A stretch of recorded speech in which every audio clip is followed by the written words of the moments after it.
जय मसीह की मेरे प्यारे भाइयों और बहनों, आपका स्वागत है हमारे बाइबल अध्ययन चैनल में, जहां हम परमेश्वर के वचन की गहराइयों में जाकर उसकी सच्चाइयों को समझते हैं। आज हम रोमियो की पुस्तक के 4 अध्याय की पहली 8 आयतों पर मनन करेंगे। पौलुस प्रेरित इस पत्री को रोम की कलीसिया को लिखते हैं, जहां यहूदियों और अन्य जातियों दोनों की उपस्थिति थी। यहूदी विश्वासियों में यह विचार था कि अब्राहम के वंशज होने के कारण वे परमेश्वर के सामने धार्मिक ठहरते हैं, लेकिन पौलुस यहाँ यह स्पष्ट करता है कि अब्राहम ना तो अपने कर्मों से और ना ही व्यवस्था से, बल्कि केवल विश्वास से धर्मी ठहराया गया।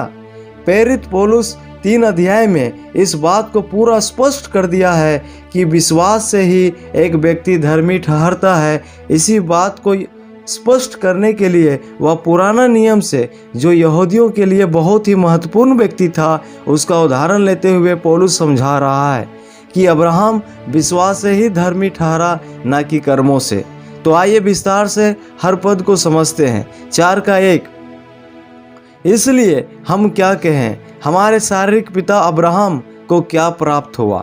पौलुस अब्राहम का उदाहरण लेते हुए यहूदियों पाठकों से बात कर रहा है, क्योंकि यहूदियों के लिए अब्राहम एक महान विश्वास का पिता था। वे मानते थे कि वे अब्राहम की संतान हैं और इसलिए स्वाभाविक रूप से परमेश्वर के पसंदीदा लोग हैं। शारीरिक पिता, इसका मतलब केवल शारीरिक वंश या मानवीय प्रयासों से है। पौलुस पूछता है कि क्या अब्राहम ने सिर्फ शरीर से कोई आत्मिक लाभ पाया? नहीं। पौलुस यह दिखाना चाहता है कि अब्राहम को जो धार्मिकता मिला वह उसकी मेहनत, जाति या किसी विशेष नियम के पालन से नहीं, बल्कि विश्वास से मिला था। कई बार लोग सोचते हैं कि वे अच्छे कर्म, धार्मिक परिवार या समाज सेवा के कारण परमेश्वर के निकट हैं, लेकिन यह पद हमें सिखाता है कि केवल परमेश्वर में विश्वास से ही हम सचमुच के धर्मी ठहरते हैं। 4 का 2, क्योंकि यदि अब्राहम कामों से धर्मी ठहराया जाता तो उसे घमंड करने की जगह होती, परंतु परमेश्वर के निकट नहीं। इसका मतलब है कि यदि अब्राहम ने अपने अच्छे कर्मों के कारण परमेश्वर की दृष्टि में धर्मी ठहरता तो उसे इस बात पर उसे घमंड करने का जगह होता और वह दावा कर सकता था कि उसने कुछ हासिल किया है। परंतु मनुष्य जाति के लिए यह असंभव है कि अपने प्रयासों से परमेश्वर के सामने धर्मी ठहर पाए, क्योंकि परमेश्वर मनुष्य के हृदय को बहुत भली भांति जानता है। परमेश्वर के सामने कोई भी इस तरह के घमंड नहीं कर सकता। यह पद हमें आत्म जांच के लिए प्रेरित करता है। क्या हम सोचते हैं कि हम दूसरों से बेहतर हैं?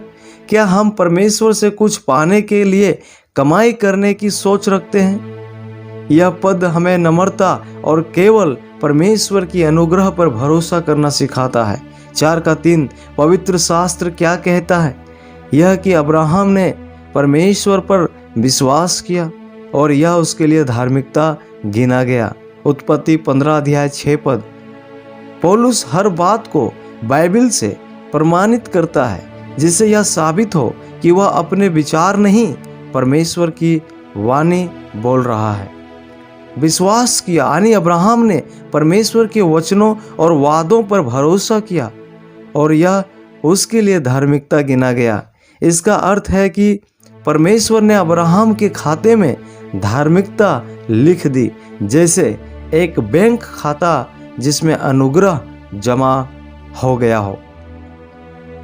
अब्राहम को धार्मिकता इसलिए मिली क्योंकि उसने परमेश्वर की प्रतिज्ञा को सत्य माना, विशेष रूप से यह प्रतिज्ञा कि उसकी संतान आकाश के तारों जितनी होगी। उत्पत्ति 15 अध्याय 5 से लेकर 6 पद। और अंततः मसीह उसके वंश से आएंगे। जैसे कोई गरीब आदमी जिसके खाते में कुछ नहीं है, किसी और के दया से लाखों रुपये का जमा देखता है। ठीक वैसे ही जब हम परमेश्वर पर विश्वास करते हैं तो हमारे आत्मिक खाता में धार्मिकता का खाता खुलता है, ना हमारे कारण बल्कि परमेश्वर के अनुग्रह के कारण। अब्राहम की धार्मिकता कर्मों से नहीं, विश्वास से आया। हमें भी उसी तरह सिर्फ विश्वास से परमेश्वर के सामने धर्मी ठहराया जाता है। यह संदेश हमारे जीवन में घमंड को हटाता है और हमें विनम्रता और आभार की ओर ले जाता है। 4 का 4 काम करने वाले की मजदूरी देना दान नहीं परंतु हक समझा जाता है। काम करता है यहाँ व्यक्ति प्रतीक है जो सोचता है कि अपने अच्छे कार्यों से वह परमेश्वर को प्रसन्न कर सकता है। मजदूरी वह चीज है जो कोई व्यक्ति काम करने के बदले में पाता है। यह कमाई है, यह वेतन है, कृपा नहीं, अनुग्रह नहीं वरन हक है। यदि कोई कार्य के आधार पर कुछ प्राप्त करता है तो वह तो उसका अधिकार, हक बन जाता है, उपहार नहीं। यदि उधार कर्मों के द्वारा होता तो यह एक लेन देन बन जाता।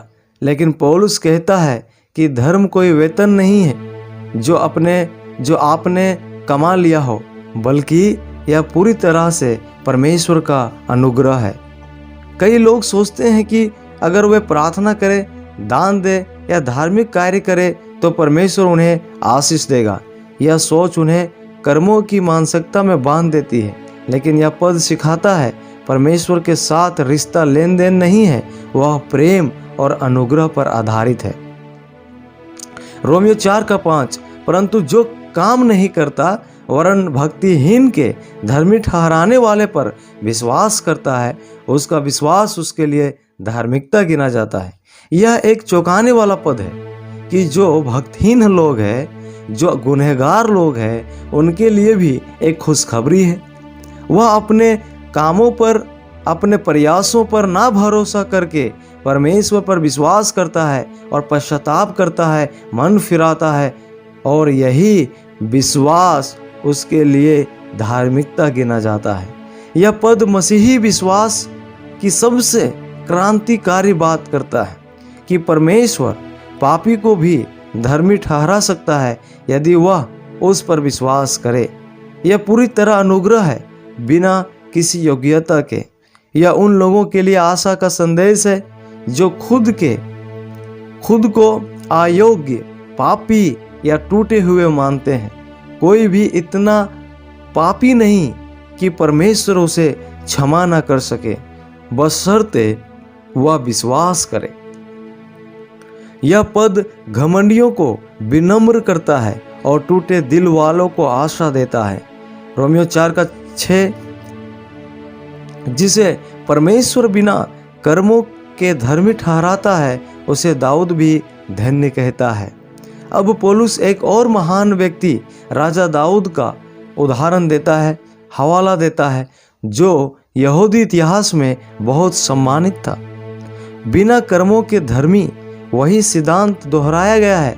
धार्मिकता कर्मों से नहीं, विश्वास से आती है। धन्य है यानी वह व्यक्ति वास्तव में आशीर्वादित है, आशीषित है, जिसे परमेश्वर ने क्षमा किया और धर्मी ठहराया।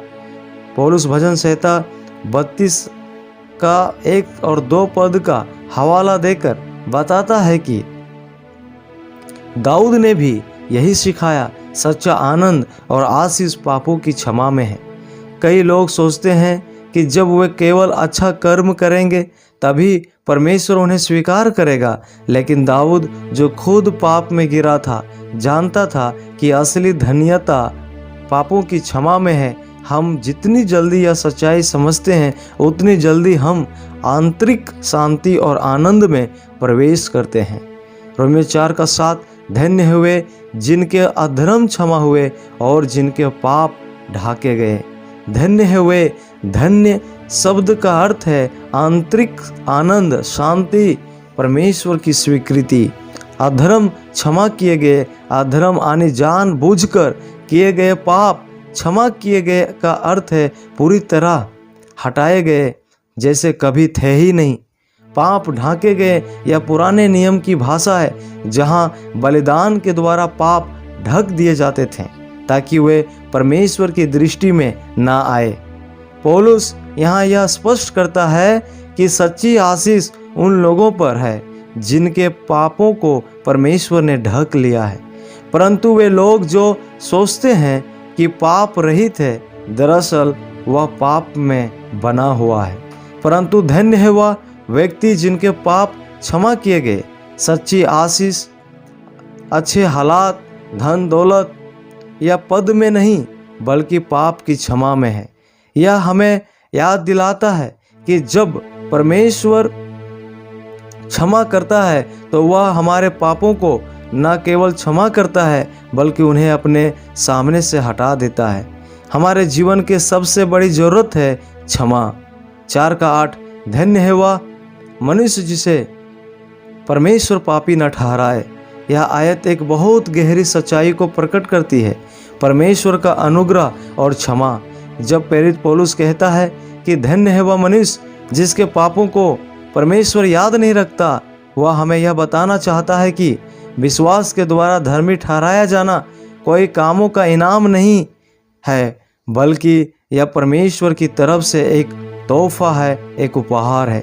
सोचिए, हम सब ने जीवन में पाप किए हैं, बड़े हो या छोटे, लेकिन जब हम यीशु मसीह पर विश्वास करते हैं तब परमेश्वर हमारे पापों को हमारे खिलाफ गिनता ही नहीं।